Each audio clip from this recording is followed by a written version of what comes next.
আমি নিহারিকা চলে এসেছি আজকের ঘটনা নিয়ে। মনের কথা, আমাদের আপনাদের প্রিয় চ্যানেল। ঘটনা শুরু করার আগে আপনাদের রিকোয়েস্ট করব, প্লিজ আপনারা মনের কথা চ্যানেলটিকে সাবস্ক্রাইব করুন, লাইক করুন এবং ঘটনা শোনার পর আপনাদের কেমন লাগলো সেটা কমেন্ট বক্সে অবশ্যই জানাতে ভুলবেন না। আপনাদের ভালোবাসা সাপোর্ট না পেলে আমরা কখনোই এগিয়ে যেতে পারবো না। আপনারা আপনাদের প্রিয়জনের মধ্যে এই ঘটনাগুলি বেশি বেশি করে শেয়ার করুন এবং তাদেরও শোনার সুযোগ করে দিন। আমাদের এই চ্যানেলটিকে সাবস্ক্রাইব করেননি তারা এখনই চ্যানেলটিকে সাবস্ক্রাইব করে নিন। আর মনের কথায় ঘটনা পাঠাবার জন্য, জীবনের সত্য ঘটনা পাঠাবার জন্য নিচের ডেসক্রিপশন বক্সে ইনস্টাগ্রাম লিংক এবং জিমেল দেওয়া আছে, যেখানে আপনারা আপনাদের ঘটনা পাঠাতে পারবেন। আমি সোনালি। আমার স্বামীর বদলি হয় বর্ধমানে চলে আসি। তবে বলে রাখি, ঘটনাটা বেশি বছর হয়নি, এই রিসেন্ট 3 বছর আগের ঘটনা। বর্তমানে আমার স্বামী তার অফিসের বন্ধুর মাধ্যমে একটি ঘর ভাড়া নেয়। বাড়িটা ছিল 3 তলা, নিচের তলায় 2টো রুম, দোতলায় বাড়ির মালিক বলতে মহিলা, বয়স 55-60-এর কাছে। আর 3 তলায় একটি রুমের সাথে অ্যাটাচ বাথরুম, কিন্তু রান্নাঘর দোতলার সিঁড়ি দিয়ে ওপরে ওঠার ঠিক লেফট সাইডে। নিচের ঘর আমার হাজব্যান্ডের পছন্দ, কিন্তু আমার আবার নিচের ঘর পছন্দ নয়। আমার 3 তলার রুম খুব পছন্দ, কারণ 3 তলার রুম খুব বড়, তার সাথে অ্যাটাচ বাথরুম আর ছাদ ছিল খুব সুন্দর, যেখানে বিকেলে বসে সময় কাটানোর জন্য খুবই উপযুক্ত। আর মেয়েরা যখন কোনো জায়গায় ঘর দেখতে যায়, মেয়েরা প্রথমত রান্নাঘর, বাথরুম আর জামা কাপড় শুকোতে দেবার জায়গাটাই আগে দেখে। সেম আমিও তাই। আমার রান্নাঘর মোটামুটি ঠিকঠাক হলেও অ্যাটাচ বাথরুম 3 তলায় আমার ভীষণ পছন্দ হয়েছিল। তার সঙ্গে যে ওপরে 3 তলার ঘর, সেটা বেশ বড়, 2টো রুম মিলিয়ে একটা রুম। আর ছাদটা এতটাই সুন্দর যে বিকেলের সময় ওই ছাদে বসে চেয়ারের ওপর যদি 1 কাপ চায়ের চুমুক দেওয়া যায়, তো দিনটাই যে কত পরিশ্রমের মধ্যে দিয়ে যায় সেটা ভুলে যাওয়ার মতো। তাই সব কিছু দেখে আমার 3 তলাটাই খুব পছন্দ, যেমন জামা কাপড় শুকোতে দেবার মতো এবং বিকেলের টাইমটা নিজে সারাদিনের খাটাখাটুনি ক্লান্তি ভুলে যাওয়ার মতো বেশ উপযুক্ত জায়গা। তাই আমরা 3 তলাতেই শিফট করলাম। 2 দিন তো জিনিসপত্র গোছাগুছিতেই আমাদের কেটে গেল। তবে আগে বলে রাখি, আমরা যে সময়টা এসেছিলাম ওই বর্ধমানে 3 তলা ভাড়া বাড়িতে, সেই সময়টা ছিল এপ্রিল মাস।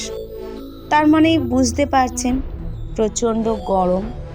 3 তলার দিনের বেলা গরম থাকলেও বিকেল হতে না হতেই ঝিলের ঠান্ডা হাওয়া ছাদের ওপর দিয়ে বয়ে যেত। ছাদে বসে থাকতেই বেশ মজা লাগতো। ছাদটা কিন্তু শেড দিয়ে ঢাকা। আমার স্বামী অফিস থেকে ফিরে ফ্রেশ হয়ে ছাদেই চেয়ার নিয়ে বসে থাকতো আর বসে বসে চায়ের চুমুক দিত। ঝিলের ঠান্ডা হাওয়া, তার সাথে আমার 12 বছরের ছেলে ছাদে বসে পড়াশোনা করত। নতুন পরিবেশ, নতুন জায়গা। 3 তলা অত বড় বাড়িতে মানুষ বলতে আমি, আমার স্বামী আর একমাত্র আমার 12 বছরের ছেলে। আর বাড়ির মালকিন ছিলেন বিধবা। প্রথমেই বলেছি 55-60-এর কাছাকাছি। ওনাকে আমি মাসিমা বলে ডাকতাম। মাসিমার স্বামী অনেক বছর আগেই মারা গেছেন। ওনার একমাত্র ছেলে বিদেশে থাকেন। বর্তমানে ভাড়া বাড়িতে দেখতে দেখতে 2 মাস কেটে যায়। এতটাই ফাঁকা নিরিবিলি, বাড়িটার নিস্তব্ধতা মাঝে মাঝে যেন অজানা ভয়ের আভাস দিত। হাজব্যান্ড অফিসে আর ছেলে স্কুল চলে গেলে সম্পূর্ণ আমি একা। দিনের বেলাটা কাজের মধ্যে যেমন তেমন করে কেটে গেল, সন্ধে হতে না হতে যেন একদম নিস্তব্ধ পরিবেশ। হাজব্যান্ডের অফিস থেকে আসতে কোনো সময় দেরি হতো। তার উপরে আমার ছেলে, তারও টিউশন। স্বামীর বাড়ি ফিরতে 8টা, 8:30 বেজে যেত। স্বামী বাড়ি এসে তারপর ছেলেকে আনতে যেত টিউশন থেকে। তো ওই টাইমের মধ্যে যে একটা নিস্তব্ধ, একটা শান্ত পরিবেশ যেন আমাকে গ্রাস করতে আসতো। এতটাই ভয়ানক পরিবেশ লাগতো আমার। তবুও ধীরে ধীরে আস্তে আস্তে সব কিছু মানানসই হয়ে গিয়েছিল। আস্তে আস্তে আমার ভয়টাও কাটতে থাকে। জুন মাসের প্রচণ্ড গরম। এমনই একদিন রাতে হাজব্যান্ড বলে, আজ কি গরম না? গরমে কিন্তু আজ আমি ঘরের ভেতরে শুতে পারবো না। আজ আমি ছাদে শুয়ে যাব। মশারি খাটিয়ে বিছানা করে আমি আজ ছাদে শোবো। এই বলে ছাদে বিছানা করে শুয়ে যায়। ছেলে আর আমি ঘরের মধ্যে শুয়ে পড়ি। কখন যে হাবরাত্রিরে আমার স্বামী ছাদ থেকে ঘরে এসে ঘুমিয়েছে আমি জানতেও পারিনি। ভোরবেলা দেখি ঘরের ভেতর শুয়ে আছে। আমি জিজ্ঞাসা করলাম, কি গো, কখন ঘরে এসে শুলে? হাজব্যান্ড বলল, আর বলো না রাতের কথা। আমি জিজ্ঞাসা করলাম, কেন, আবার কি হলো? মশায় তুলে নিয়ে যাচ্ছিল নাকি? হাজব্যান্ড বলল, কি হয়েছে শুনলে তুমি রাতে চিৎকার চেঁচামেচি করে হার্ট ফেল করতে। আমি জিজ্ঞাসা করলাম, কেন, কি এমন হয়েছে? ও তখন বলল, রাতে তো আমি শুয়ে গেলাম। রাত তখন 1:30-2 হবে। বাথরুমে যাওয়ার জন্য ঘুমটা ভাঙল। দেখি ছাদের কোণে কে যেন বসে, পুরো কালো ছায়ার মতো।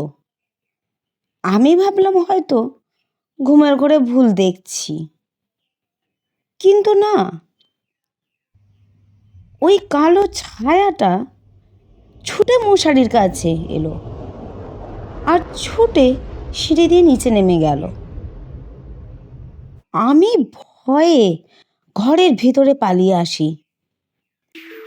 আমি বললাম, ধুর, ঘুমের ঘোরে কি দেখেছো?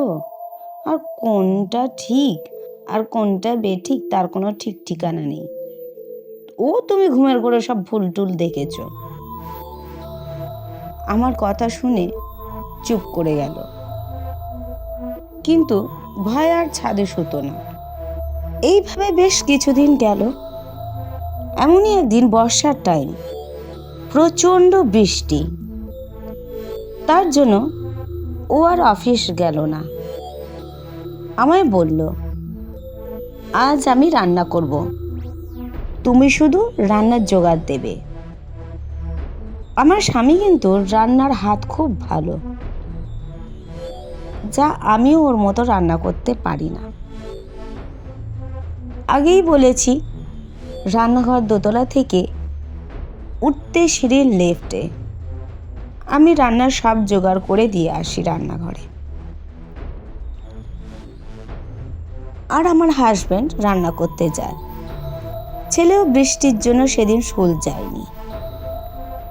এমন সময় রান্নাঘর থেকে ওপরে এসে আমায় বলে, তুমি কি রান্নাঘরে গিয়েছিলে? আমি বলি, না তো, আমি তো এখানেই ঘরে ছেলে নিয়ে বসে আছি, মোবাইল দেখছি, আমি তো রান্নাঘরে যাইনি। কেন, কি হয়েছে?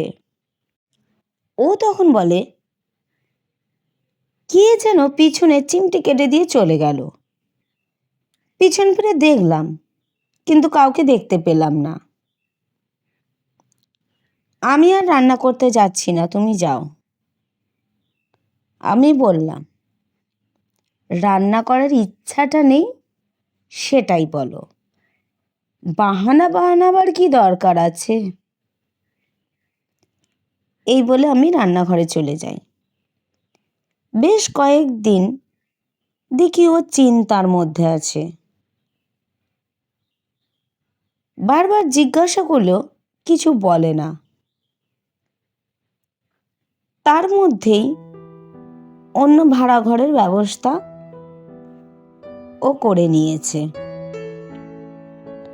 আমাকে শুধু জানায় যে আমরা অন্য জায়গায় শিফট করছি। আমি বললাম, কেন, কি এমন হলো যে এই 9 মাসের মধ্যেই তুমি ঘর ছেড়ে দিচ্ছ? আমাকে শুধু একটা কথাই বললো যে না, আমার এই ঘরটা ঠিক সুবিধের লাগছে না, মনে হচ্ছে কোনো একটা নেগেটিভ কোনো এনার্জি আছে, তা আমার এই ঘরটা ঠিক পছন্দ নয়, আমি এখানে থাকবো না, তাই তোমাকে না জানিয়েই আমি আলাদা একটা ঘরের ব্যবস্থা করে নিয়েছি। তার জন্য আমরা 9 মাসের মধ্যেই ওই ঘরটা ছেড়ে দিই। বর্ধমানে সেই 3 তলা ঘর আমরা ছেড়ে দিই।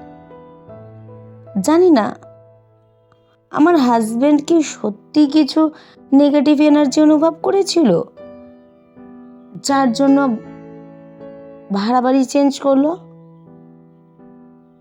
এই ব্যাপার নিয়ে কিছু বুঝতেই পারি না, আর ও কিছু বলতেও চায় না জিজ্ঞাসা করলে।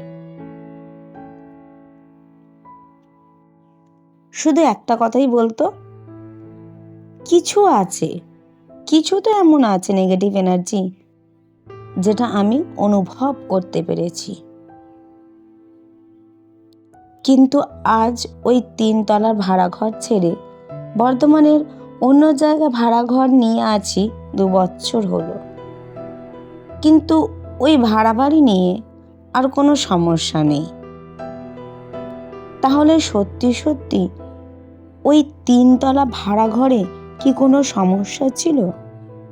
আজ পর্যন্ত আমি বুঝতে পারি না। এই ছিল নিহারিকাদি আমার জীবনের চরম সত্য ঘটনা।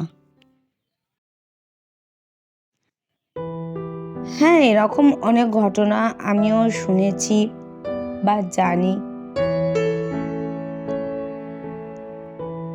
যে আমরা অনেক ঘরে আমরা ভাড়া যাই, অনেক বাড়িতে আমরা যাই, সেসব জায়গা, সব জায়গা না, কিছু কিছু জায়গা যেমন আমরা অনুভব করতে পারি যে আমাদের এখন উপস্থিতি যে আমরা রয়েছি, তার আগে অতীতে এই ঘরে কেউ ছিল বা আজও বর্তমান হয়তো আছে, আমরা আছি, আমাদের সঙ্গেই আছে। আমরা অবশ্য দেখতে পাই না, আমাদের চোখে এসব ধরা পড়ে না, কিন্তু আমরা কিছু কিছু সময় অনুভব করি, ফিল করি যে আমরা তো আছি, কিন্তু আমাদের সঙ্গেও এমন কিছু আছে যা হয়তো আমরা চোখে দেখতে পাচ্ছি না বা পাই না। হতেই পারে, না হবার কিছু নেই, তবে এই ব্যাপারে আমার কোনো মন্তব্য নেই। আপনি থেকেছেন, আপনি ওই জায়গায় অনুভব করেছেন, বা আপনার হাজবেন্ড অনুভব করেছে, সেই জন্যই হয়তো বাধ্যতামূলকভাবে ঘর চেঞ্জ করতে হয়েছে। আশা করি আপনারা যেখানেই আছেন বা যেখানেই থাকুন, ভালো থাকুন, সুস্থ থাকুন।